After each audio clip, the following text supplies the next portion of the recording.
Hello everyone. इस lecture में हम डिस्कस करेंगे एस ब्लॉक एलिमेंट्स में कुछ इंपॉर्टेंट टॉपिक्स, जिसमें आपका लिथियम और बेरिलियम का जो एनोमोलस बिहेवियर पाया जाता है, एबनॉर्मल बिहेवियर पाया जाता है अपने ग्रुप्स मेंबर के साथ, और इनमें जो डिफरेंट डिफरेंट ग्रुप्स के साथ या डिफरेंट डिफरेंट एलिमेंट्स के साथ जो डायगोनल रिलेशनशिप्स आपको जो प्रेजेंट होती है, उनको डिस्कस करेंगे कि कैसे ये जो है एक दूसरे के साथ डायगोनल रिलेशनशिप शो करते हैं और डायगोनल रिलेशनशिप होता क्या है और किन किन सी जनरल प्रॉपर्टीज में इनके बीच जो है सिमिलैरिटीज पाई जाती है और डिफरेंस पाया जाता है। ठीक है, तो सबसे पहले बात करते हैं हम लिथियम, जो आपकी क्या बोलते हैं उसको, फर्स्ट जो एल्कलाई मेटल्स हैं उस ग्रुप का ये मेंबर है। उसमें लिथियम जो है बाकी जो ग्रुप मेंबर्स होते हैं उनसे ये थोड़ा डिफरेंट बिहेवियर शो करता है। जो कई बहुत सारे जो केमिकल प्रॉपर्टीज हैं उनमें जो आपके इनके ग्रुप जो हैं शो करते हैं उनसे ये डिफरेंट बिहेवियर शो करता है। ठीक है, इसी को ही बोलते हैं एनोमलस बिहेवियर ऑफ लिथियम। तो वो कौन कौन से बिहेवियर्स हैं और अदर जो मेटल्स हैं वो कैसे भी कौन सा जो है रिएक्शन शो करते हैं, और लिथियम जो है कौन सा रिएक्शन शो करता है, ठीक है, इसकी क्या प्रॉपर्टीज है और बाकी की क्या प्रॉपर्टीज है, इनको हम देखते हैं। तो यहाँ पर तो हम डिफरेंस देखेंगे, फिर डायगोनल रिलेशनशिप में कौन कौन सी प्रॉपर्टीज में सिमिलैरिटीज पाई जाती है उसको देखेंगे। तो सबसे पहले बात करते हैं कि इसका इम्पोर्टेंट एक प्रॉपर्टी जो है, इसका साइज का बहुत छोटा होना उसके लिए रिस्पॉन्सिबल होता है। आप सबको पता होगा कि लिथियम जो है आपका काफ़ी छोटा साइज का होता है अपने ग्रुप में, और छोटा साइज होने के कारण इसकी जो चार्ज डेंसिटी होती है, लिथियम जो है उसकी जो चार्ज डेंसिटी है वो काफ़ी हाई होती है। तो यहाँ पर इस डायग्राम में आप देख रहे होंगे कि इसमें जो है मैंने आपको जो हाईलाइट है दैट इज ए क्लोराइड को मैंने चेंज नहीं किया है, सभी में क्लोराइड को यहाँ पर देखो मेंशन किया, और यहाँ पर मेटल को आपका जो है एक तरफ जो है सेम रख दिया कांस्टेंट, और यहाँ पर किसमें हाइलाइट्स में चेंजेस कर रहा हूँ। तो यहाँ पर अगर आप ये देख रहे होगे कि जैसे जैसे साइज जो है छोटा होता जा रहा है, सोडियम से मैग्नीशियम 2+, मैग्नीशियम से एल्यूमिनियम 3+, तो इसकी जो पोलराइजेबिलिटी पावर है, पोलराइजिंग पावर है, दैट इज इस क्लोराइड को पोलर करने में, दैट इज पोलराइज करने में जो टेंडेंसी है वो बढ़ रही है। लेकिन जैसे जैसे साइज बड़ा हो रहा है, यहाँ पर बड़ा, उसकी पोलराइजिंग पावर जो है क्या हो जा रही है, कम हो जा रही है। उतना ज़्यादा ये पोलराइज नहीं कर पा रहा है काउंटर आयन को। वैसे ही अगर बात करूँ तो देखो यहाँ पर इसके साइज को मैं क्या कर दिया हूँ, कांस्टेंट कर दिया हूँ, और हाईलाइट के साइज को क्या कर रहा हूँ, बढ़ा रहा हूँ। तो इस केस में यहाँ पर साइज तो मेटल का सेम, जो आपका एल्यूमिनियम 3+ का सेम है, सभी में एल्यूमिनियम लिया गया है। तो यहाँ पर ये जो फ्लोराइड है उसमें इसकी जो पोलराइजिंग, आपकी जो पोलराइज करने की फ्लोराइड की टेंडेंसी है वो एल्यूमिनियम की उतना पोलराइज नहीं कर पा रहा है। लेकिन क्लोराइड का साइज जैसे बढ़ा है यहाँ पर, तो क्लोराइड माइनस आयन जो है ज़्यादा पोलराइज हो रहा है, और ब्रोमाइड जो है उसको पोलराइज करने की पावर एल्यूमिनियम 3+ के पास ज़्यादा है। तो अगर मैं आपको ये बोलूँ कि देखिए, अगर हम बात करते हैं मेटल के टर्म में, तो मेटल जो है, मेटल और जो उसका काउंटर आयन है, जैसे को हेलाइड ले लो, इनका जो साइज है वो लगभग सेम है, और लगभग सेम है तो यहाँ पर आपको कोवैलेंट कैरेक्टर दिख रहा होगा। कोवैलेंट कैरेक्टर मतलब ये उतने आयनिक कैरेक्टर के नहीं होते, क्योंकि साइज जो है लगभग सेम, उतनी पोलराइजिंग पावर नहीं है।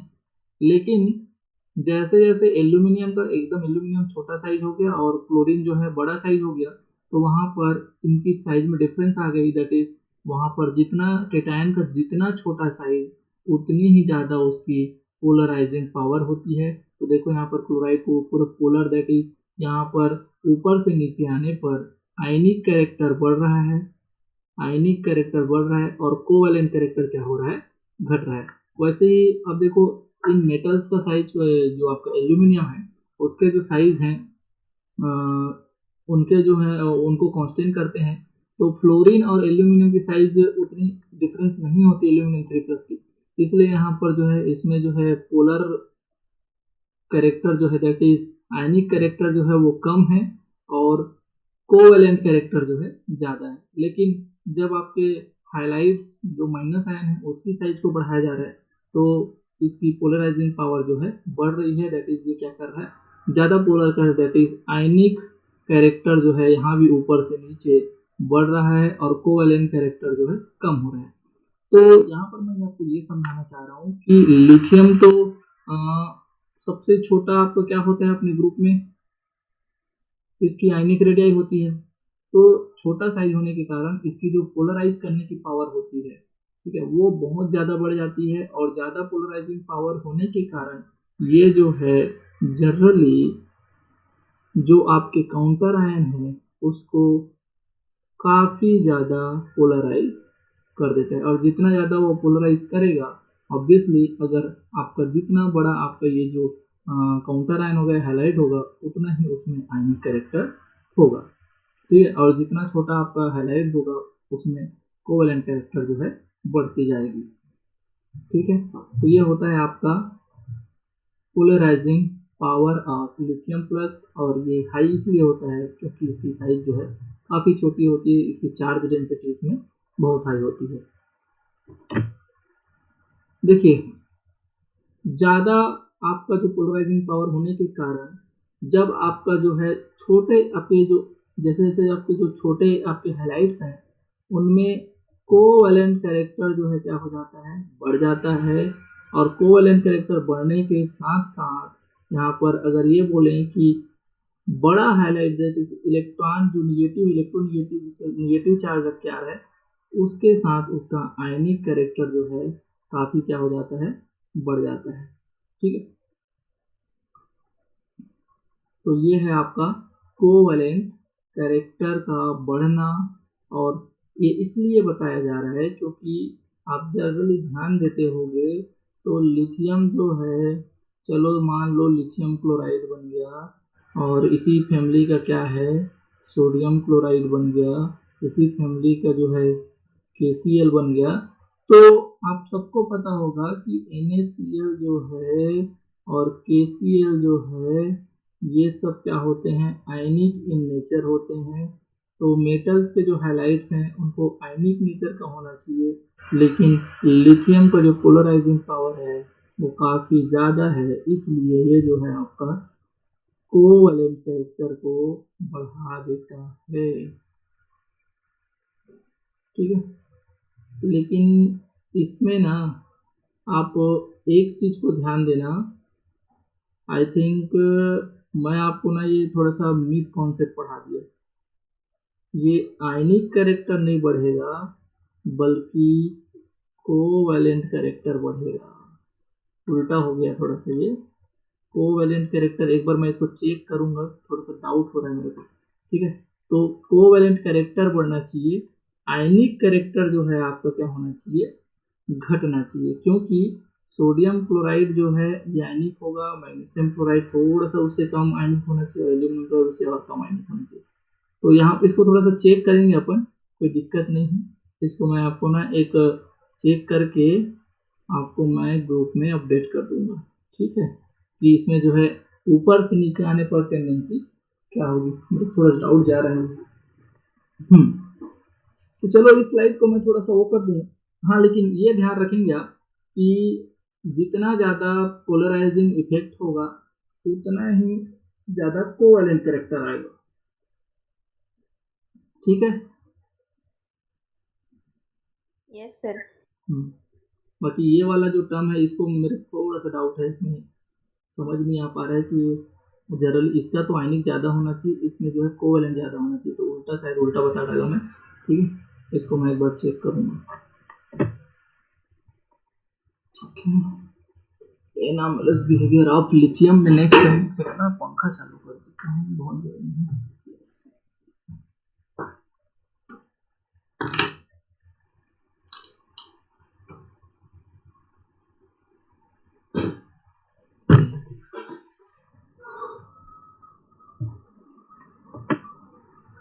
चलिए, वैसे ही अगर बात करें लिथियम का जो साइज छोटा होता है, साइज छोटा होने के कारण जो है ये काफ़ी हार्ड होता है, और हार्डर के साथ साथ as compared to other alkaline metals hard होते हैं। आवाज़ आ रहा है क्या, पंखे के ज़्यादा थोड़ी आ रहा है? नहीं सर, नहीं आ रहा। ठीक, तो ये जो है आपका अपने ग्रुप्स में काफी हार्ड होता है, साथ साथ इसमें जो है ये लाइटर होता है, हल्का होता है। ऑब्वियसली यहाँ पर जिस तरह का मास है वो other as compared to other elements अपने ग्रुप्स के वो कम होते हैं, तो ये जो है हार्ड तो होते हैं, हार्ड के साथ साथ ये लाइटर होते हैं देन अदर एल्कलाइन मेटल्स अपने ग्रुप में, अदर एल्कलाइन मेटल्स ये हार्ड और लाइटर होते हैं। इन्हीं को मैं सिमिलरिटी दिखाऊंगा आपको जब इसको डायगोनल रिलेशनशिप पढ़ेंगे। वैसे ही लिथियम आप ये तो आप आयनाइजेशन एनर्जी जब पढ़े थे वहां पर पढ़े हो कि लिथियम जो है हाईएस्ट आयनाइजेशन एनर्जी रखता है और इसकी इलेक्ट्रोनेगेटिविटी जो है एल्कलाइन अदर एल्कलाइन मेटल से ज्यादा होती है, क्योंकि सब मेटल जो है इलेक्ट्रॉन देने की टेंडेंसी रखते हैं, लेकिन लिथियम का साइज छोटा होता है, इसलिए जो है आप ये बोल सकते हैं कि ये जो है यहाँ से इलेक्ट्रॉन निकालना आसान नहीं है, तो इसकी आयोनाइजेशन एनर्जी कम है। और अगर इलेक्ट्रॉन आसानी से नहीं निकाल पा रहा है तो हम ये बोल सकते हैं कि इसकी जो इलेक्ट्रॉन को रखने की टेंडेंसी अदर एल्कलाइन मेटल से ज़्यादा है, तो यहाँ पर हाई आयोनाइजेशन एनर्जी और हाई इलेक्ट्रोनेगेटिविटी अपने ग्रुप मेंबर से शो करता है। वैसे ही देखिए यहाँ पर ये जो है वाटर के साथ स्लो रिएक्ट करता है और हाइड्रोजन गैस देता है। तो स्लो रिएक्ट करने का इन द सेंस क्या है कि लिथियम जो है जब रिएक्ट करता है वाटर के साथ, तो ये थोड़ा स्लो रिएक्ट करता है और आपका H2 गैस रिमूव करता है और ये लिथियम का ऑक्साइड बनाता है। ठीक है, तो ये रिएक्शंस वगैरह तो अपन देख लेंगे जब मैं इसमें रिएक्शंस पढ़ाऊंगा। आगे बढ़ता हूँ। ये सभी चीजें ना ये सिर्फ आपको याद रखने की चीजें, इसमें कोई सेंस ही नहीं है, मतलब कि ये बिहेवियर एबनॉर्मल बिहेवियर शो करते हैं, इनको लाइन टू लाइन लिखना है। हाँ, क्यों होता है इसके पीछे क्या रीजन है थोड़ा सा उसमें बस डिस्कस हो सकता है, बाकी आपको तो ये सभी चीजें याद ही होनी चाहिए। अगर बात करें ऑक्सीजन के साथ, तो ऑक्सीजन के साथ जब इसको बर्न किया जाता है या एयर के साथ रिएक्शन कराया जाता है तो लिथियम जो है मोनोऑक्साइड बनाता है। लेकिन ये डिफरेंट कैसे अलग से, क्योंकि अदर जो आपके अल्कलाइन मेटल्स हैं वो परऑक्साइड और सुपर ऑक्साइड बनाते हैं। जैसे कि ऑक्सीजन जो है अगर उसमें -2 जुड़ा हुआ है, आपका -2 फॉर्म में अगर कोई जुड़ा हुआ है तो उसको वो कहलाता है आपका ऑक्साइड। और ये जो आपका अगर ये O2 -2 है, दो ऑक्सीजन मिलकर के -2 देगा, इसका मतलब ही क्या है O और O माइनस, दो ऑक्सीजन में माइनस, तो इसको बोलते हैं सुपर ऑक्साइड। सुपर ऑक्साइड बोल रहा हूँ, परऑक्साइड, इसको बोलते हैं परऑक्साइड। और अगर O2 मिला करके सिर्फ एक माइनस है तो इसको बोलते हैं सुपर ऑक्साइड, इसको बोलते हैं सुपर ऑक्साइड।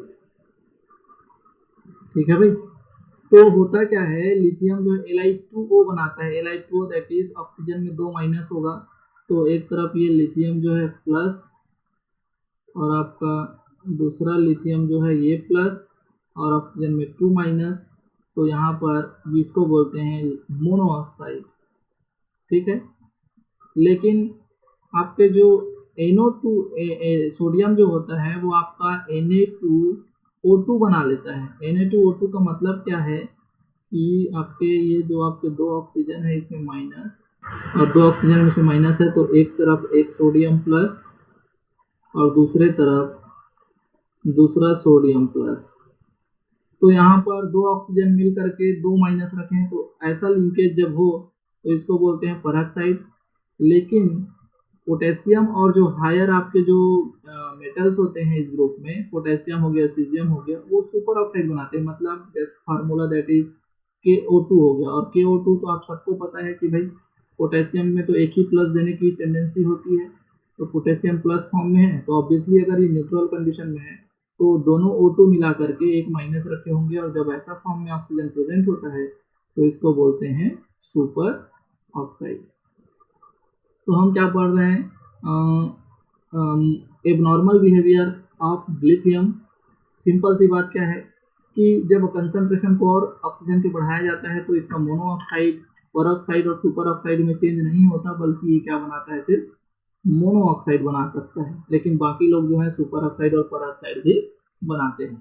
क्लियर है भाई? Yes sir. अब अगर देखें तो यहाँ पर ये जो आपका Li2O बना है, लिथियम का मोनोऑक्साइड बना है, वो लेस बेसिक ऑक्साइड होता है। ये अपने आप क्यों हो रहा है यार ऐसे?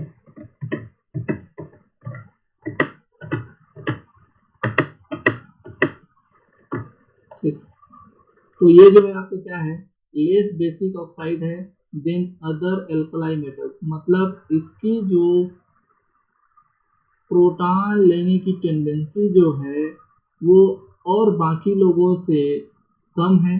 अगर मैं ये बोलूं कि ये जब आपके हाइड्रोक्साइड बनाएंगे तो इनकी जो आपकी हाइड्रोक्साइड बनाने की टेंडेंसी अदर जो आपके एलिमेंट्स होंगे, अदर जो आपके इनके जो सीजियम, पोटेशियम, सोडियम हो गए, उनसे कम होती है। उनमें जो है उनके रेस्पेक्ट में इसका जो ऑक्साइड नेचर है, ऑक्साइड बोलता हूँ, बेसिक नेचर है, ये जो आपका लोन पेयर डोनेशन का जो नेचर है वो as compared to other basic oxides कम होती है। जैसे कि अगर हम बात कर लें Na2O, तो ये इसका जो है लोन पेयर देने की टेंडेंसी ज़्यादा होगी एज कंपेयर टू Li2O। ठीक है, और बोला जाता है कि जब लेफ्ट टू राइट जो है ऑक्साइड्स की बात करते हैं, जैसे कि लिथियम Li2 Li2O, उसके बाद आपका बेरिलियम का BeO, और वैसे ही आपका बोरान का ऑक्साइड, ठीक है, B2O3। तो वैसे ही अगर लेफ्ट टू राइट अब जो ऑक्साइड बनते हैं उनमें जो है left to right in oxide की जो एसिडिक नेचर है वो बढ़ती है, और एसिडिक नेचर बढ़ती है दैट इज बेसिक नेचर क्या होगी, कम होगी। इसीलिए बोलते हैं कि जो नॉन मेटल्स हैं, नॉन मेटल्स जैसे पी ब्लॉक एलिमेंट्स हैं, उनके ऑक्साइड जो है एसिडिक होते हैं, और आपके जो ये ऑक्साइड्स होते हैं मेटल्स के वो बेसिक होते हैं। लेकिन अगर कंपेयर करें इनके ग्रुप में तो लिथियम का जो ऑक्साइड है उसका जो नेचर है वो सबसे कम बेसिक होता है अपने ग्रुप्स में। और ऑब्वियसली ऊपर से नीचे जब आएंगे तो इधर से बेसिक नेचर कम हो रहा है, तो ऊपर से नीचे आने पर बेसिक नेचर जो है बढ़ता है। किसकी बात कर रहे हैं, मेटल्स या फिर ग्रुप्स के ऑक्साइड की, और यही नेचर इनके हाइलाइट्स की भी होती है। वैसे ही अगर नेक्स्ट और भी बिहेवियर देखें तो जब लिथियम हाइड्रोक्साइड जो होता है आपका LiOH, वो डिकम्पोज हो जाता है जब उसको हीट करता है, और उससे लिथियम का मोनोऑक्साइड बनता है। लेकिन एबनॉर्मल बिहेवियर क्या है कि जो और भी बाकी जो हाइड्रोक्साइड हैं जो इस ग्रुप के बनाते हैं, वो हाइड्रोक्साइड डिकम्पोज नहीं होते। अगर मैं बोलूं कि NaOH है और लिथियम हाइड्रोक्साइड है, तो NaOH और लिथियम हाइड्रोक्साइड में, ठीक है, ये LiOH जो है हीट करने पर डिकम्पोज हो जाता है, और हीट करने पर डिकम्पोज हो जाएगा तो ये लिथियम हाइड्रोक्साइड जो है लिथियम ऑक्साइड में कन्वर्ट हो जाता है, और H2 गैस क्या कर देता है, रिमूव कर देता है। लेकिन NaOH को गर्म किया जाता है तो इसका ऑक्साइड नहीं मिलता, मतलब ये डिकम्पोज नहीं होते। तो ये भी एक प्रकार का इसका एबनॉर्मल बिहेवियर है। ठीक है, चलो नेक्स्ट है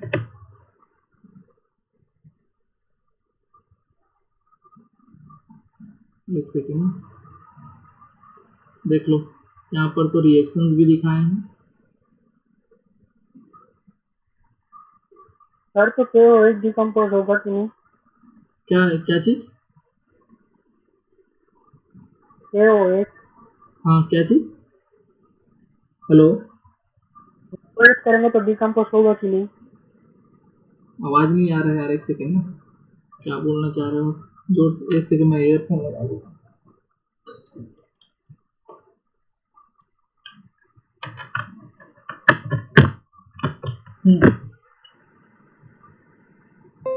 हाँ बताओ तुम। जैसे पोटेशियम हाइड्रोक्साइड को हीट करते हैं तो नहीं होगा।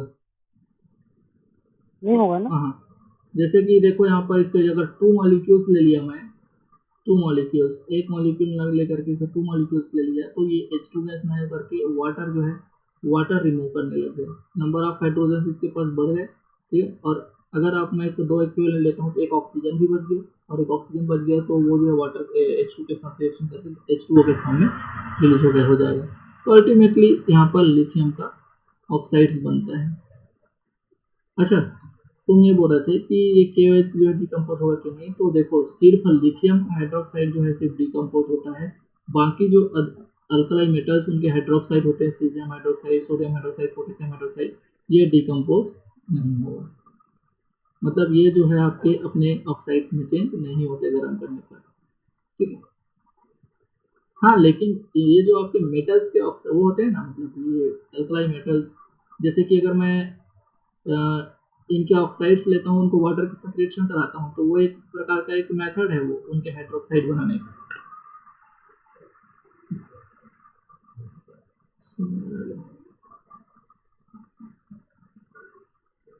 अगर आगे बढ़ूँ तो इसका जो कार्बोनेट है, लिथियम कार्बोनेट, ऑब्वियसली CO3 में -2 चार्ज होगा, लिथियम में 1 प्लस होगा, तो 2 प्लस मिल जाकर Li2CO3 बनाते हैं। ये जो है आपके जनरली कार्बोनेट इस ग्रुप के मेंबर जो है कैसे कार्बोनेट बनाते हैं, M2CO3 टाइप के कार्बोनेट बनाते हैं। तो ये जो है लिथियम का कार्बोनेट जो होता है सबसे कम स्टेबल होता है, और ये भी डिकम्पोज हो जाता है हीटिंग करने पर, और ये डिकम्पोज होकर के CO2 गैस रिलीज करता है, और इससे भी इसका जो है मोनोऑक्साइड बनता है, ठीक है। तो इसके कार्बोनेट्स में CO2 गैस रिलीज करने की टेंडेंसी होती है, और ये बोलो कि अगर लिथियम हाइड्रोक्साइड को अगर हम हीट करते हैं तो उसमें H2O रिमूव होने की टेंडेंसी होती है।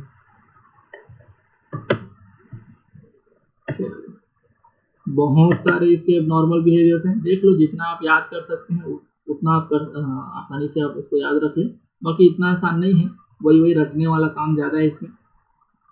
अगर इसकी सल्फेट्स की बात करें तो सभी जो मेटल्स हैं वो किस टाइप का सल्फेट बनाते हैं, एल्कलाई मेटल्स जो हैं वो M2SO4 टाइप का सल्फेट बनाते हैं, जिसमें मेटल के ऊपर प्लस चार्ज और सल्फेट के ऊपर -2 चार्ज होता है।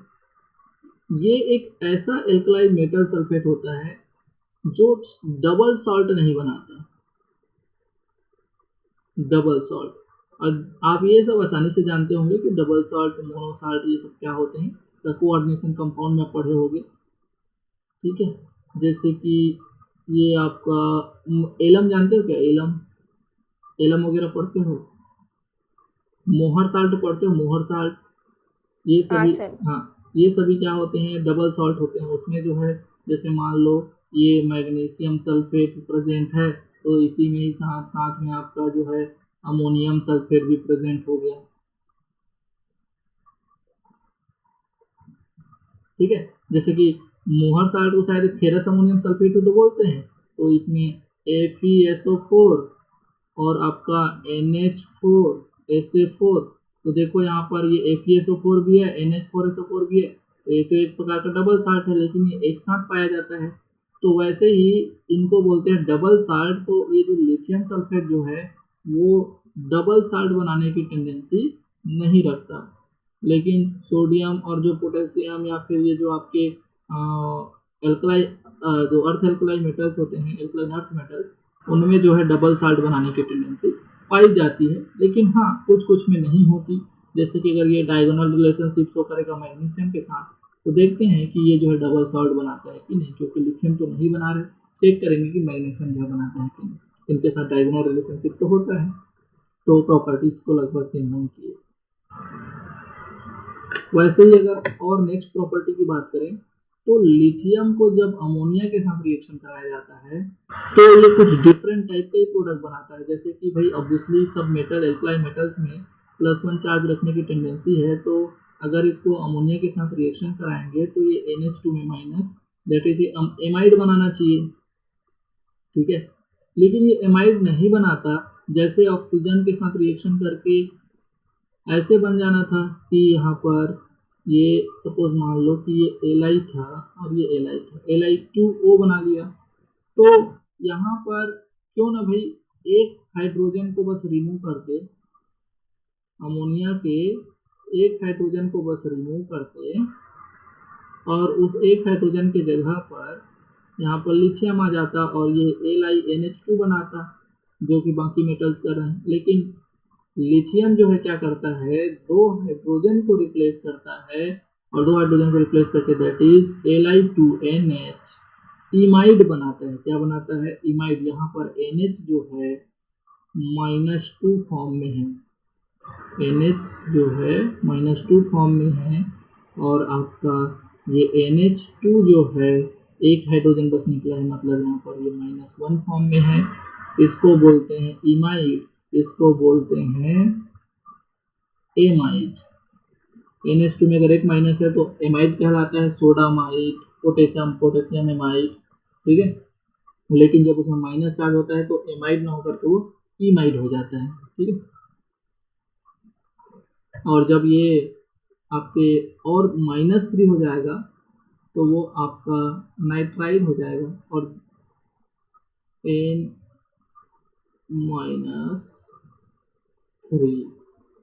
ठीक है। तो ये छोटी छोटी चीजें, प्रोनाउंसिएशन आप याद रखेंगे। वैसे ही अगर नेक्स्ट की बात करें तो लिथियम जो है मैग्नीशियम के साथ डायगोनल रिलेशनशिप शो करता है। लिथियम जो है फर्स्ट ए ग्रुप का मेंबर है और मैग्नीशियम सेकंड ए ग्रुप का मेंबर है, लेकिन इनके बीच जो है प्रॉपर्टीज में क्या हो पाई जाती है, सिमिलरिटीज पाई जाती है। लेकिन बाकी इनके ग्रुप मेंबर्स हैं वो मैग्नीशियम के साथ तो कोई भी रिलेशन शो नहीं करते, या दैट इज उसकी प्रॉपर्टीज सिमिलर नहीं होती। तो हम ये बोल सकते हैं कि सिर्फ उस ग्रुप में लिथियम है जो मैग्नीशियम के साथ ऐसा बिहेवियर शो कर रहा है, तो इसको हम बोलेंगे डायगोनल रिलेशनशिप। क्यों, क्योंकि लिथियम जो है ये कहाँ होता है और मैग्नीशियम जो है पीरियोडिक टेबल में कहाँ होता है, इनको हम इनके पोजीशन के अकॉर्डिंग देखते हैं कि कैसे रिलेशनशिप या डायगोनल ही रिलेशनशिप इसको क्यों बोला गया। तो अब इस टर्म में यहाँ पर डायगोनल चीज आ गया है, तो अब इसको थोड़ा सा डिस्कस कर लेते हैं कि डायगोनल रिलेशनशिप होता क्या है। तो डायगोनल रिलेशनशिप जो है वो आपके जनरली जो फर्स्ट ग्रुप का जो मेंबर होता है, सॉरी सेकंड पीरियड का जो मेंबर होता है, वो लोग अपने आगे वाले जो ग्रुप होते हैं उनके थर्ड पीरियड के साथ कुछ सिमिलर प्रॉपर्टीज शो करते हैं। दैट इज उनकी जो प्रॉपर्टीज होती है, बहुत सारी केमिकल रिएक्शन होगी, फिजिकल प्रॉपर्टीज होगी, वो लगभग सेम होती है, लेकिन उन लोग तो अलग अलग ग्रुप के मेंबर हैं। तो ये प्रॉपर्टीज के सिमिलर होने के कारण ये बोला गया कि ये दोनों जो हैं एक दूसरे के डायगोनल रिलेशनशिप शो करते हैं। और जैसे कि अगर हम इसको ध्यान दें तो ये ग्रुप 1 का मेंबर है, ये ग्रुप 2 का मेंबर है, और ये ग्रुप 3 का मेंबर है, ग्रुप 14 का मेंबर है। लेकिन लिथियम जो है सेकंड ग्रुप के साथ तो जो है आपका जो नेक्स्ट ग्रुप है उसके साथ तो रिलेशन शो कर रहा है, और सेकंड ग्रुप वाला आगे 13 ग्रुप के साथ रिलेशन शो कर रहा है। वैसे ही 13 जो है अपने नेक्स्ट वाले ग्रुप के साथ रिलेशन शो कर रहा है, लेकिन ये सेम पीरियड के साथ नहीं कर रहा है, मतलब अपने जस्ट बाद नहीं कर रहा है, बल्कि सेकंड पीरियड का मेंबर जो है अगले ग्रुप का थर्ड पीरियड्स के मेंबर के साथ जो है रिलेशनशिप शो कर रहा है। तो एक डायगोनल टाइप का ये रिलेशन है, ठीक है। कंटिन्यू पीरियड्स में नहीं है, कंटिन्यू ग्रुप में नहीं है, ये डायगोनल एक रिलेशन, इसीलिए इसको क्या बोल देते हैं, डायगोनल रिलेशनशिप। जैसे कि लिथियम जो है मैग्नीशियम के साथ शो करता है, तो वैसे ही मैग्नीशियम जो है एल्यूमिनियम के साथ शो करता है, तो वैसे ही बोरान जो है आपके सिलिकॉन के साथ शो करता है। क्लियर है भाई? इसको बोलते हैं डायगोनल रिलेशनशिप। तो देखिए कौन कौन से प्रॉपर्टीज हैं जिनमें जो है लिथियम और मैग्नीशियम जो है सिमिलर बिहेवियर शो करते हैं। तो लिथियम और मैग्नीशियम जो है दोनों ही हार्डर और लाइटर होते हैं अपने अदर एलिमेंट्स के अपने जो ग्रुप्स के अदर एलिमेंट्स होते हैं उनके रेस्पेक्ट में ये हार्डर और लाइटर होते हैं। और लिथियम को तो हम पढ़े ही थे कि वो जो है हार्डर और लाइटर होता है सबसे अपने अदर ग्रुप मेंबर से। तो वैसे ही मैग्नीशियम भी जो है आपका जो है अपने ग्रुप्स में सबसे हार्ड और सबसे लाइटर होता है। लिथियम और मैग्नीशियम दोनों ही वाटर, कोल्ड वाटर के साथ स्लोली रिएक्ट करते हैं, जो कि बाकी जो है आपके वाटर के साथ काफ़ी जल्दी रिएक्शन करते हैं और अपना हाइड्रोक्साइड बनाते हैं। जैसे कि अगर हम बात करें सोडियम की, तो सोडियम जो है कोल्ड वाटर के साथ भी, ठंडे वाटर के साथ भी रिएक्शन करके अपना जो है हाइड्रोक्साइड बना लेता है। वैसे ही आपके अगर मैं बात करूं कैल्शियम की, तो कैल्शियम भी जो है कोल्ड वाटर के साथ रिएक्शन करके आपका CaOH ट्वाइस कैल्शियम हाइड्रोक्साइड बनाने की टेंडेंसी रखता है। मतलब ये काफ़ी जल्दी वाटर के साथ रिएक्शन कर जाते हैं, लेकिन लिथियम और मैग्नीशियम जो हैं उतने अच्छे से कोल्ड वाटर के साथ रिएक्शन नहीं कर पाते हैं। ठीक है, तो दोनों के दोनों में ये प्रॉपर्टी पाई जाती है, तो ये क्या हो गया, इसका डायगोनल रिलेशनशिप को शो कर रहा है। वैसे ही इनके जो ऑक्साइड्स होते हैं, लिथियम के ऑक्साइड्स और हाइड्रोक्साइड, वैसे ही मैग्नीशियम के ऑक्साइड और मैग्नीशियम के हाइड्रोक्साइड वो जो है कम सॉल्युबल होते हैं, और इनके जो हाइड्रोक्साइड है वो डिकम्पोज हो जाते हैं हीटिंग से। अभी मैं आपको पढ़ाया हूँ जस्ट कि लिथियम का हाइड्रोक्साइड जो है डिकम्पोज होकर के वाटर बनाया, कार्बोनेट जो है इसका डिकम्पोज होकर के CO2 बनाया। तो वैसे ही मैग्नीशियम का ऑक्साइड और मैग्नीशियम का हाइड्रोक्साइड भी वहाँ पर आसानी से डिकम्पोज हो जाते हैं, और वाटर और आपके CO2 डिफरेंट, अगर कार्बोनेट है तो CO2, आपका हाइड्रो ऑक्साइड है तो वो वाटर, ऐसे वो रिमूव कर सकते हैं। ठीक है, हाँ, ये जो है आपके नाइट्रोजन के साथ अगर रिएक्शन करते हैं, डायरेक्ट नाइट्रोजन के साथ रिएक्शन करते हैं, तो अभी मैं बताया कि आपको अगर ये -3 फॉर्म में है नाइट्रोजन, तो वो नाइट्राइड्स बनाता है, और NH2- तो वो एमाइड होता है, और NH-2 होता है तो वो इमाइड होता है। तो लिथियम जो है छोटे साइज होने के कारण नाइट्रोजन के साथ नाइट्राइड बनाता है। नाइट्राइड मतलब नाइट्रोजन कौन से फॉर्म में होना चाहिए, -3। तो जैसे ये लिथियम नाइट्राइड बनाता है, वैसे ही मैग्नीशियम भी जो है नाइट्रोजन के साथ रिएक्शन करके नाइट्राइड बनाने की टेंडेंसी रखता है। मतलब यहाँ भी नाइट्रोजन जो है -3 फॉर्म में होना चाहिए। और देखो मैग्नीशियम का ऑक्सीडेशन स्टेट आपको पता होगा कि +2 होता है, और नाइट्रोजन यहाँ पर मैग्नीशियम 3 है, तो टोटल कितने प्लस चार्ज हैं, 3 दूनी 6। तो ये न्यूट्रल है, अगर तो न्यूट्रल है तो नाइट्रोजन में कितना चार्ज होना चाहिए, तो दोनों नाइट्रोजन को मिला करके -6 होना चाहिए। तो ऑब्वियसली यहाँ पर ये एक -3 करेगा तो 3 दूनी 6, तो यहाँ पर नाइट्रोजन जो है -3 फॉर्म में है, इसलिए जो है क्या बनाता है, नाइट्राइड्स, दोनों के दोनों जो है नाइट्रोजन के साथ नाइट्राइड्स बनाते हैं। और अगर अदर सिमिलरिटीज की अगर बात करें, तो ऑक्साइड जो होते हैं इनके Li2O magnesium oxide do not combines with excess oxygen to give a peroxide और सुपर ऑक्साइड।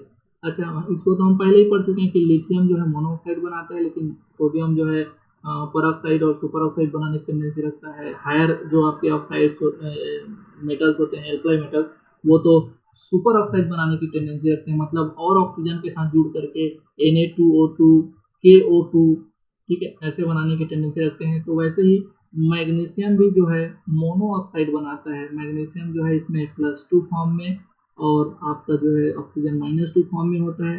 मैग्नीशियम के पास आपके जो सुपर ऑक्साइड बनाने की टेंडेंसी नहीं होती, super oxide that is O2 -2 नहीं बनाता है, O2 -2 नहीं बनाता, मतलब और ज़्यादा ऑक्सीजन के साथ रिएक्शन नहीं कर पाता।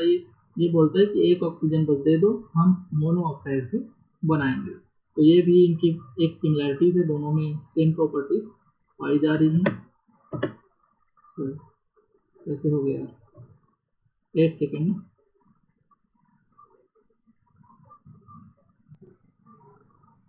ठीक है, हाँ देखो कार्बोनेट, अभी मैं बताया कि लिथियम का जो कार्बोनेट है वो आसानी से डिकम्पोज होकर के क्या कर लेता है, CO2 गैस निकला था, इसका रिएक्शन भी दिखाया था। ठीक है, तो मैग्नीशियम का जो आपका कार्बोनेट है वो भी डिकम्पोज हो जाता है आसानी से, और वो भी आपका जो है क्या देता है भाई, कार्बन डाइऑक्साइड रिमूव करता है। जैसे कि हम पढ़े थे लिथियम का जो आपका कार्बोनेट है LiCO3, तो जिसका अगर मैं बैलेंस रिएक्शन बैलेंस मतलब आपको करूँ तो ये Li2CO3 मतलब ये -2 और ये हो जाएगा आपका +1, तो ये आपका टोटल Li2CO3 बनता है। और Li2CO3 को जब हीट किया जाता है तो इसको तो अभी पढ़े थे कि ये जो है अपने लिथियम ऑक्साइड और CO2 में कन्वर्ट हो जाता है और यहाँ पर CO2 गैस क्या हो गया, रिलीज हो गया। तो वैसे ही मैग्नीशियम का कार्बोनेट दैट इज MgCO3, यहाँ पर कार्बोनेट के ऊपर -2, मैग्नीशियम के ऊपर +2, ये भी जो है वैसे ही आपका डिकम्पोज हो करके मैग्नीशियम का मोनोऑक्साइड Mg को और CO2 बनाने की टेंडेंसी रखता है। तो दोनों के कार्बोनेट जो है CO2 गैस क्या करते हैं, रिलीज करते हैं। ठीक है भाई, चलिए और एक सेकेंड। हाँ, लेकिन इनके जो सॉलिड बाइकार्बोनेट्स होते हैं वो फॉर्म नहीं होते, इनमें वो बनाने की टेंडेंसी नहीं होती। बाइकार्बोनेट मतलब आपका जो है ये CO3 के ऊपर -2 है तो इसको कार्बोनेट बोलते हैं। लेकिन अगर ये एक प्रकार का कार्बोनिक एसिड तो होता है, कार्बोनिक एसिड मतलब H2CO3, ये कार्बोनिक एसिड का फार्मूला है। इससे अगर मैं H+ निकाल दूं तो ये क्या कहला जाएगा, एक H+ निकालूंगा तो इसके ऊपर एक माइनस चढ़ जाएगा, दोनों हाइड्रोजन निकल जाएगा तो इसके ऊपर क्या आ जाएगा, CO3 2- आ जाएगा। तो सिंपल सी बात है कि यहाँ पर जब ये HCO3- फॉर्म में होता है जिसको बोलते हैं बाइकार्बोनेट, और इसको बोलते हैं कार्बोनेट। तो लिथियम और मैग्नीशियम जो है बाइकार्बोनेट्स नहीं बनाते, ठीक है। लेकिन आप जरूर सुने होंगे सोडियम बाइकार्बोनेट, नाम में ही कई बार पढ़े होंगे सोडियम बाइकार्बोनेट, फार्मूला क्या होता है NaHCO3। लेकिन इनके जो लिथियम के सॉलिड बाइकार्बोनेट्स नहीं बनते सॉलिड फॉर्म में, जैसे कि LiHCO3 नहीं बनते। ऑन देखो ऑन रिएक्शन जो है सॉल्यूशन में ये बन सकता है, बट सॉलिड फॉर्म में इसके क्रिस्टल आपको ऑब्जर्व नहीं होते, ठीक है। लेकिन सोडियम बाइकार्बोनेट, पोटेशियम बाइकार्बोनेट ये आपके सॉलिड फॉर्म में प्रेजेंट पाए जाते हैं। तो ये भी एक प्रकार का इनके साथ सिमिलर, मैग्नीशियम के साथ सिमिलर रिलेशन और अपने ग्रुप मेंबर के साथ डिफरेंट या फिर एबनॉर्मल रिलेशन होता है, ठीक है। अब बात करते हैं और जो सिमिलरिटीज हैं, तो इनके जो आपके हाइलाइट्स होते हैं लिथियम क्लोराइड और मैग्नीशियम क्लोराइड, ये सॉल्युबल होते हैं एथेनॉल में, मतलब दोनों के दोनों हाइलाइट जो हैं एथेनॉल में सॉल्युबल होते हैं। और जब इनको सॉल्युबल किया जाता है तो ये क्रिस्टलाइज फॉर्म में हाइड्रेट्स बनाते हैं। क्रिस्टलाइज फॉर्म में हाइड्रेट्स मतलब H2O जो है इनके साथ हाइड्रेटेड फॉर्म में जुड़ जाता है सीधा, क्रिस्टल में जैसे कि ये लिथियम क्लोराइड एक क्रिस्टल था, तो ये लीजिए यहाँ पर, ये सपोज मान लो ये लिथियम क्लोराइड का क्रिस्टल था, तो ये वाटर के मॉलिक्यूल्स यहाँ पर आकर के जुड़ जाते हैं, H2O ऊपर में जैसे एब्जॉर्ब नहीं होता है, तो वैसे ही वाटर के मॉलिक्यूल्स यहाँ पर आकर के जुड़ जाते हैं और उसको बोलते हैं हाइड्रेटेड फॉर्म ऑफ क्रिस्टल। तो ये लिथियम का जो क्लोराइड है वो जो है वाटर के साथ जुड़ करके हाइड्रेटेड फॉर्म में जुड़ जाता है, और LiCl2H2O मतलब लिथियम का क्लोराइड जो है डाईहाइड्रेटेड फॉर्म में का मॉलिक्यूल में एक बनाने की टेंडेंसी रखता है, लेकिन मैग्नीशियम क्लोराइड जो है ऑक्टा हाइड्रेटेड 8H2O के साथ हाइड्रेटेड फॉर्म में जोड़ने की टेंडेंसी रखता है। सिंपल सी बात है, एच लिथियम का जो साइज छोटा होने के कारण ये जो है कम हाइड्रेटेड फॉर्म में, लेकिन मैग्नीशियम का साइज थोड़ा सा, अगर मैग्नीशियम क्लोराइड की बात करूँ तो इस कंपेयर टू इससे, सॉरी नहीं ये गलत बोल रहा हूँ, ये वाला कॉन्सेप्ट जो है आपको गलत जा सकता है, इसको मत वो करना, मत कंसीडर करना। हाँ, इतना जान लो कि ये जो है आपका डाईहाइड्रेटेड और ये जो है आपका ऑक्टाहाइड्रेटेड हाइलाइट्स के साथ, हाइलाइट कंपाउंड के साथ बनाने की टेंडेंसी रखता है। और दूसरी चीज, ये एथेनॉल में सॉल्युबल हो जाता है, और एथेनॉल में सॉल्युबल होने के कारण ये जो है अपने हाइड्रोक्साइड में कन्वर्ट हो जाता है। तो हाइड्रोक्साइड क्या बोले आप, लिथियम प्लस और Cl माइनस में वो टूट जाता है। Anomalous behaviour of beryllium. अब बेरिलियम जो है उसका हम थोड़ा सा एक नॉर्मल बिहेवियर देखते हैं, जैसे कि लिथियम का देखें वैसे ही बेरिलियम का भी थोड़ा एबनॉर्मल बिहेवियर देख लेते हैं। और बेरिलियम का जो है उसका डायगोनल रिलेशनशिप किसके साथ होता है उसको देख लेते हैं। तो थोड़ा सा लंबा चलेगा लेक्चर, लेकिन इसको मैं दोनों को निपटा ही देता हूँ, ठीक है। ये जो है सबसे हार्डेस्ट, अगर मैं बात करूँ, it is the hardest of all alkaline earth metal, is maximum metallic bonding is there due to its smallest size.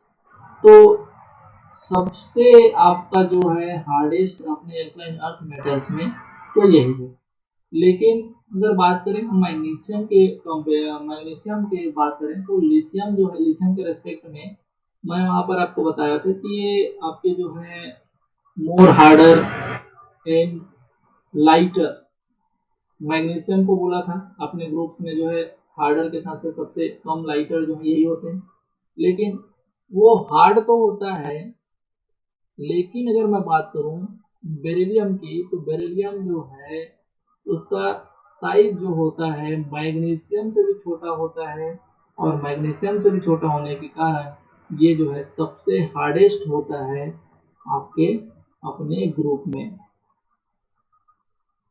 क्योंकि ये सबसे छोटे साइज का होता है अपने ग्रुप में।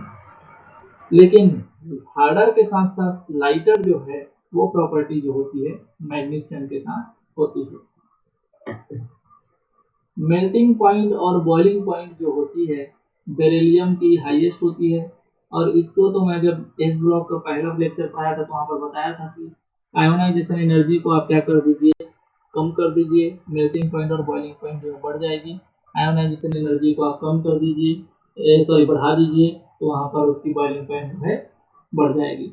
और ये भी पढ़े थे कि ऊपर से नीचे आने पर मेल्टिंग पॉइंट बॉइलिंग पॉइंट जो है बढ़ती है, सॉरी बढ़ती है बोलता हूँ, घटती है, तो आपके जो ऊपर के मेंबर होंगे उनका जो मेल्टिंग और बॉइलिंग पॉइंट जो है हाई होती है, वो उसके छोटे साइज के कारण होती है।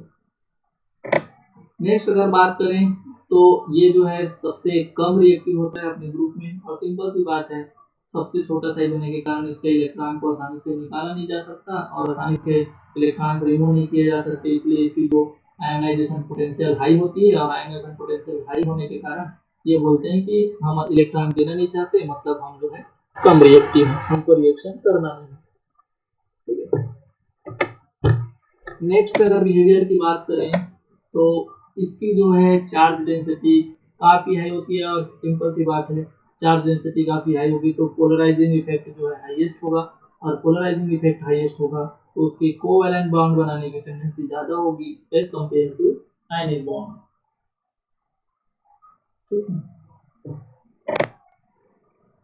ये जो है आपके अल्कालाइज एल्कलाइज मतलब समझ रहे होंगे कि हाइड्रोक्साइड जो बेसिक नेचर के होते हैं उनमें जो है आपका बेरिलियम जो है आपको क्या हो जाता डिजॉल्व हो जाता है। नहीं, ये लाइन थोड़ा कुछ मेरे मिसिंग लग रहा है। It dissolves in alkalis with the evolution of halogen. हाँ, बेसिक सॉल्यूशन में ये जो है आपका डिजॉल्व हो जाता है और धीरज से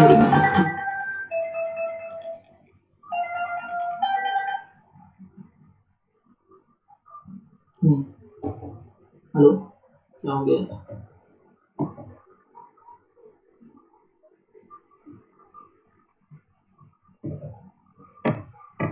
आवाज आ रही है क्या? Hello, hello sir. आवाज आ रही है? क्या बात? सर अब अरे वो एक्चुअली वो कॉल आता है ना तो डिस्कनेक्ट हो जाता है शायद, लेकिन ये अपने आप कैसे इधर उधर हो रहा है यार।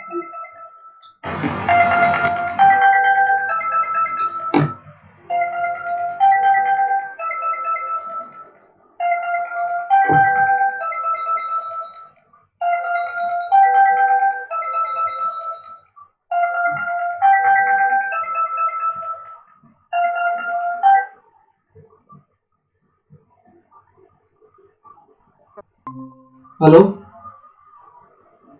हेलो। Yes sir. अरे एक्चुअली वो कॉल आ रहा है ना, उस कॉल को मैं काट नहीं पा रहा हूँ। एक सर का कॉल आ रहा है और जैसे ही कॉल आता है नेटवर्क जो है वो हो जाता है, एरर हो जाता है पूरा, फिर से हाँ डिस्कनेक्ट। पूरा आज का पूरा वीडियो ही ऐसे खराब हो गया। हेलो, एक सेकेंड ना, मैं इसको फिर से। स्लाइड दिख रहा है क्या आपको? नो सर, नो वो सर। हो गया। ठीक, मैं उसको एक बार रिप्रेजेंट करता हूँ। कौन सी स्लाइड में आया था यार?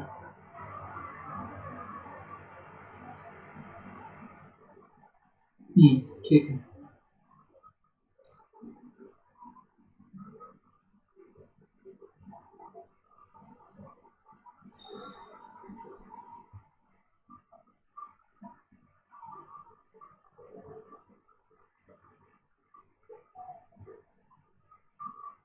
दिखाई दिया?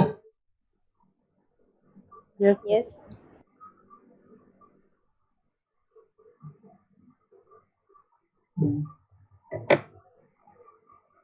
हाँ। अरे यार,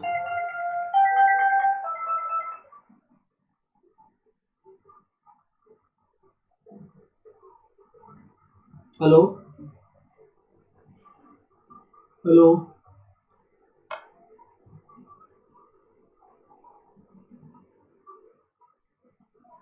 हेलो, आवाज आ रही है आकांक्षा? हेलो। हाँ सर। No sir. अरे यार, ये बार बार क्यों कॉल कर रहे हैं? एक सेकेंड, स्क्रीन दिख रहा है ना? चलो जल्दी खत्म करते हैं ना। Yes sir. Yes sir. हाँ, तो मैं इसकी बात कर रहा था कि ये जो है आपके सॉरी बेरिलियम जो है वो डिजॉल्व हो जाता है आपके किसमें, अल्कलाइज में, मतलब किसी हाइड्रोक्साइड वाले जो बेसिक नेचर के आपके जो कंपाउंड सॉल्यूशन होता है उसमें डिजॉल्व हो जाते हैं और हाइड्रोजन गैस क्या करते हैं, रिमूव करते हैं। तो अगर सिंपल से अगर मैं रिएक्शन बताऊं तो यहाँ पर एक बेसिक सॉल्यूशन बना हुआ है सोडियम हाइड्रोक्साइड का, एल्कोलाइन सॉल्यूशन बना हुआ है। सोडियम हाइड्रोक्साइड को हम वाटर में घोल के रखे हैं, तो बेरिलियम को जब उसमें आपको डिजोल्व किया जाता है तो वो डिजोल्व हो जाता है और डिजोल्व होकर के सोडियम बेरिलेट का एक मॉलिक्यूल बनाता है। सोडियम बेरिलेट जिसका फार्मूला होता है Na2BeO2 डाइहाइड्रेटेड सोडियम बेरिलेट फॉर्म करता है और वाटर वाटर सॉरी वाटर बोलता हूँ H2 गैस जो है हाइड्रोजन गैस होता है उस रिएक्शन में इवॉल्व करता है या प्रोड्यूस करता है। और ये जो आपके other element alkaline earth elements होते हैं वो जो है ये रिएक्शन नहीं करते, दैट इज वो जो है आपके उसके बेसिक सॉल्यूशन के साथ डिसॉल्व नहीं होते, that is H2 gas remove नहीं करते। क्लियर है? तो ये एक प्रकार का इसका एक नॉर्मल बिहेवियर हो गया अपने ग्रुप मेंबर्स के साथ। ठीक है, वैसे ही अगर बात करें तो ये जो उनके ऑक्साइड्स और हाइड्रोक्साइड होते हैं, बेरिलियम का ऑक्साइड हो गया या बेरिलियम का हाइड्रोक्साइड हो गया, वो एम्फोटेरिक नेचर का होता है।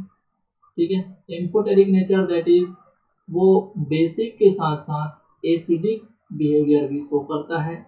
एसिडिक बिहेवियर शो करने का मतलब ये है कि देखिए H2SO4 और HCl जो है एक एसिड होता है, तो ये एसिड के साथ भी रिएक्शन कर रहा है, और एसिड के साथ जब रिएक्शन कर रहा है तो यहाँ पर ये सल्फेट बनाने की टेंडेंसी रख रहा है। सल्फेट मतलब जो आपका बेरिलियम सल्फेट बन रहा है, और बेरिलियम सल्फेट अगर ये बना रहा है दैट इज, चूंकि ये एसिड है मतलब ये H प्लस रिमूव कर रहा है, जैसे कि HCl जो है H प्लस रिमूव कर रहा है, तो इसका जो आपका ऑक्सीजन है, उस ऑक्सीजन जो अपने लोन पेयर से H प्लस को एक्सेप्ट कर रहा है, दैट इज प्रोटॉन एक्सेप्टर की तरह काम कर रहा है, दैट इज यहाँ पर ये बेस की तरह काम कर रहा है। तो एसिड के साथ जब रिएक्शन करता है तो वो बेस की तरह एक्ट करता है।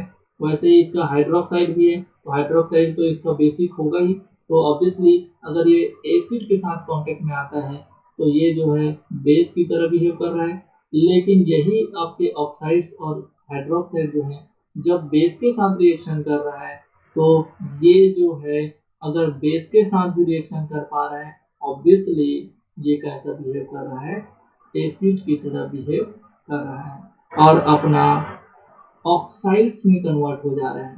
इसमें कन्वर्ट हो जा रहा है ऑक्साइड्स में। क्लियर है? तो ये दोनों के तरह बिहेव कर पा रहा है, एसिड के साथ बेस के जैसा और बेस के साथ एसिड के जैसा। तो हम बोल सकते हैं कि ऑक्साइड और हाइड्रोक्साइड बेरिलियम के एम्फोटेरिक इन नेचर होते हैं। लेकिन आपका अगर मैं बात करूं मैग्नीशियम हाइड्रोक्साइड के साथ, तो मैग्नीशियम हाइड्रोक्साइड जो है वो बेसिक कैरेक्टर का होता है। क्लियर है? और अगर बात करें कार्बाइड्स की, तो बेरिलियम जो है कार्बाइड्स बनाता है। कार्बाइड्स दैट इज, अगर मैं ये बोलूं कि कार्बन के ऊपर जैसे कि नाइट्रोजन में कंप्लीट -3 होता है, तो इसको हम क्या बोलते हैं, नाइट्राइट। ठीक है, तो वैसे ही अगर कार्बन के ऊपर पूरा -4 हो जाता है, पूरा कंप्लीट -4, तो इसको बोलते हैं कार्बाइड्स। ठीक है, तो एल्यूमिनियम जैसे जो है आपका कार्बाइड्स बनाता है, तो यहाँ पर देखो एल्यूमिनियम के ऊपर कितना चार्ज होता है, +3, तो 4 किया 12, तो 12 प्लस, तो कार्बन के ऊपर 12 माइनस होना चाहिए, तो 3 कार्बन है, तो एक के ऊपर -4 होगा, तो आपका ये जो है 12 माइनस, दैट इज एल्यूमिनियम जैसा कार्बाइड बनाता है, वैसे ही जो है बेरिलियम के पास भी कार्बाइड बनाने की टेंडेंसी होता है। बेरिलियम के ऊपर +2 चार्ज आ सकता है, और +2 चार्ज तो 2 बेरिलियम मिलकर के +4, और कार्बन के ऊपर -4, तो यहाँ पर ये बेरिलियम के पास कार्बाइड बनाने की टेंडेंसी रहता है, और ऐसे टेंडेंसी एल्यूमिनियम के साथ होता है।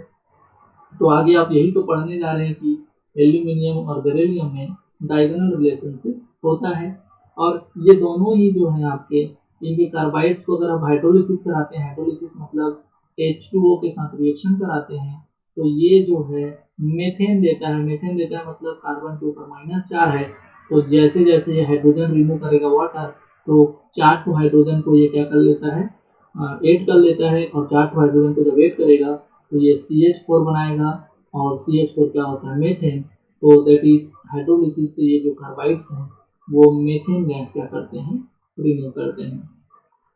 ठीक है, और सबसे इम्पोर्टेंट जो है, जैसे मैं आपको अगर आपकी जल्दी से मैं अगर इसका रिएक्शन वगैरह भी बताऊंगा, तो यहाँ पर ये छोटे साइज होने के कारण, स्मॉल साइज होने के कारण इसकी जो है कॉम्प्लेक्स बनाने की टेंडेंसी जो है काफ़ी हाई होती है। और मैं इसको आपको शायद जब मैं आपको जनरल प्रॉपर्टीज बता रहा था, तो कॉम्प्लेक्स फॉर्मेशन वाली प्रॉपर्टीज में इसको मैं बताया भी था कि बेरिलियम जो है आपका जो है कॉम्प्लेक्स बनाने की टेंडेंसी भी रखता है, क्लोराइड के साथ टेट्राहाइड कोऑर्डिनेटेड जो कॉम्प्लेक्स बनाता है वो, जैसे कि BeF4-2। ठीक है, हाँ, और इनके जो हाइड्रोक्साइड होते हैं,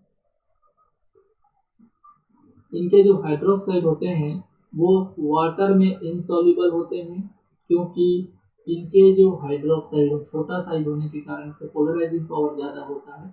और सपोज मान लो कि ये बी और ओ एच है, उनमें जो है इनका छोटा साइज होने के कारण ये आयनिक ना हो करके थोड़े से क्या होते हैं, कोवलेंट कैरेक्टर ज़्यादा रखते हैं। और कोवलेंट कैरेक्टर ज़्यादा मतलब ये आसानी से टूटते नहीं हैं, और वाटर में भी घोलने पर ये जो है सॉल्युबल नहीं होते, क्योंकि इनमें एक स्ट्रॉन्ग कोवेलेंट बॉन्ड पाया जाता है। अगर आयनिक बॉन्ड पाया जाता तो आसानी से वाटर में घुलने पर वो घुल जाता है।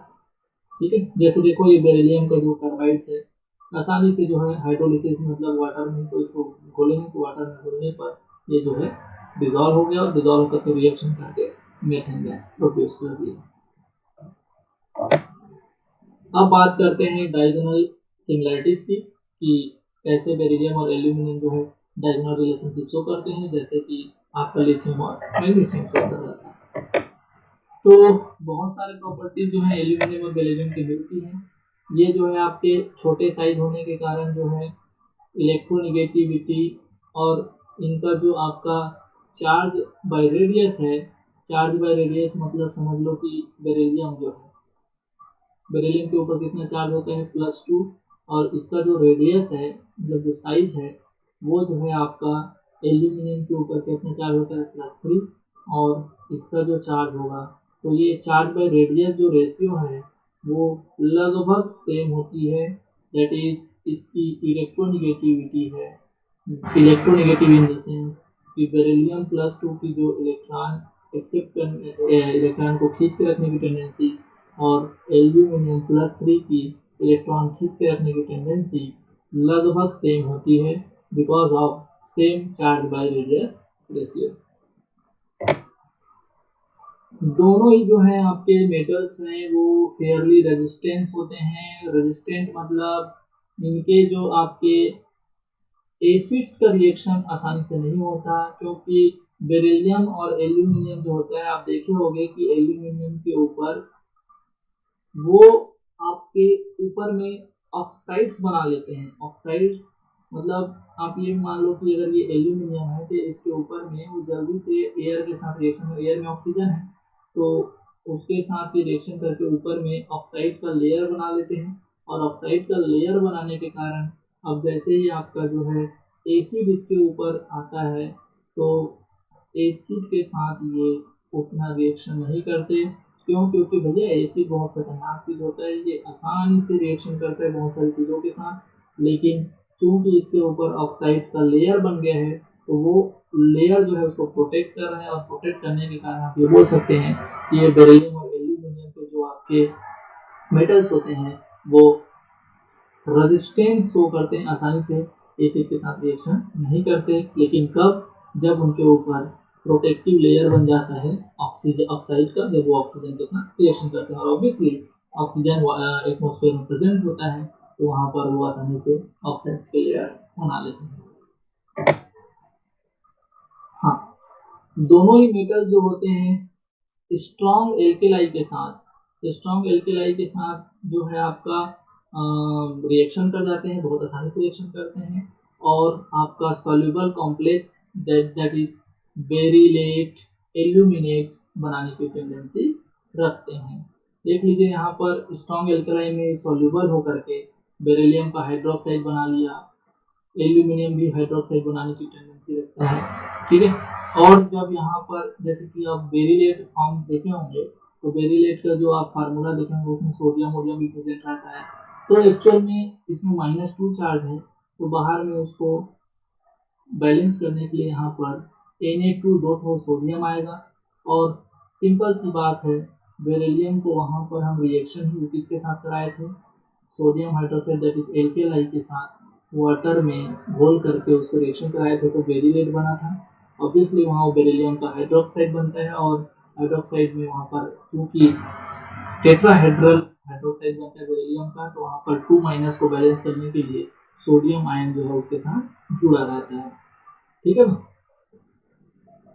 Yes. अब डायगोनल रिलेशनशिप में नेक्स्ट जो आपकी प्रॉपर्टीज है इन दोनों की, इनके जो क्लोराइड्स होते हैं वो बेरिलियम और एल्यूमिनियम की, वो एक ब्रिजिंग क्लोराइड की तरह काम करते हैं। मतलब दो बेरिलियम और दो एल्यूमिनियम को जोड़ने की टेंडेंसी रखता है इन वेपर फेजेस।